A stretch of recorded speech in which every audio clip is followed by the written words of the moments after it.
इधर उपराष्ट्रपति जगदीप धनखड़ ने सुप्रीम कोर्ट की उस सलाह पर आपत्ति जताई जिसमें राष्ट्रपति और राज्यपालों को बिलों को मंजूरी देने की समय सीमा पर बात की गई। जगदीप धनखड़ एक कार्यक्रम में बोल रहे थे, संबोधित कर रहे थे।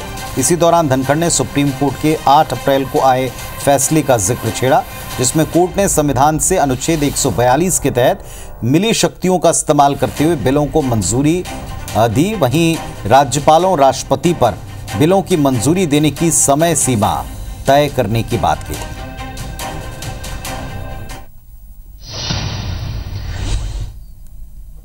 We cannot have situation where you direct President of India, and on what basis? The only right you have under the Constitution is to interpret the Constitution under Article 145(3).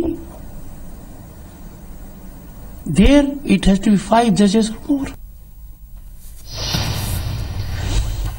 दरअसल तमिलनाडु की विधानसभा से पास 10 बिल ऐसे हैं जिनको राज्यपाल और राष्ट्रपति ने अपने पास रोक कर रखा है। तमिलनाडु सरकार ने इसके विरोध में सुप्रीम कोर्ट का दरवाजा खटखटाया। कोर्ट ने अपने फैसले में जो कहा वो भी जरा आप इसे ध्यान से देखें, सुने।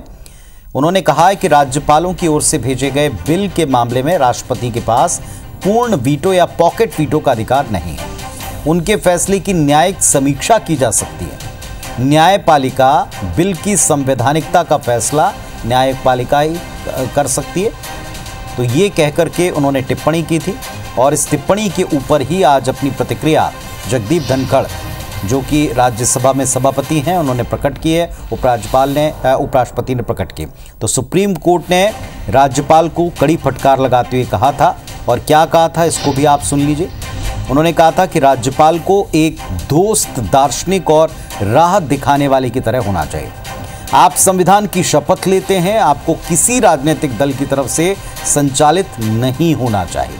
आपको उत्प्रेरक बनना चाहिए, अवरोधक नहीं बनना चाहिए। राज्यपाल को इस बात का ध्यान रखना चाहिए कि वो कोई बाधा पैदा ना करें। तो ये इशारे एक्चुअली तल्ख टिप्पणी माने गए और इसी पर प्रतिक्रिया आपने सुनी थी। आपको ये भी बताते चलें कि संविधान का आर्टिकल 200 ये कहता है कि जब विधानसभा कोई विधेयक राज्यपाल को भेजती है तो राज्यपाल के पास इसके 4 विकल्प होते हैं। अब ज़रा ये देखिएगा कि वो 4 विकल्प कौन कौन से होते हैं। पहला विकल्प ये कि वो उसको मंजूरी दे दें, उस पर मोहर लगा दें। दूसरा विकल्प, मंजूरी को आप रोक कर रख सकते हैं। तीसरा विकल्प, विधेयक को आप राष्ट्रपति के पास भेज सकते हैं। और चौथा विकल्प है कि पुनर्विचार के लिए वापस आप विधानसभा को भेज दें और कहें कि आप इस पर पुनर्विचार करके वापस हमारे पास में सहमति के लिए भेजें। तो ये 4 विकल्प उनके पास हैं। तो दरअसल ये टिप्पणी जिस तरीके से की गई और जिस वक्त पर की गई, इस पर आज प्रतिक्रिया दी जगदीप धनखड़ ने। उन्होंने कहा कि इस तरह के टकराव संविधान के, देश के हित में नहीं होते। वे मंच पर अपनी बात कह रहे थे। पिछले दिनों भी जब ये निर्णय या जब इस तरह की टिप्पणियां सामने आई थी तो इस पर तब भी एक बहस छिड़ी थी और आज खुलकर इस पर बात की है।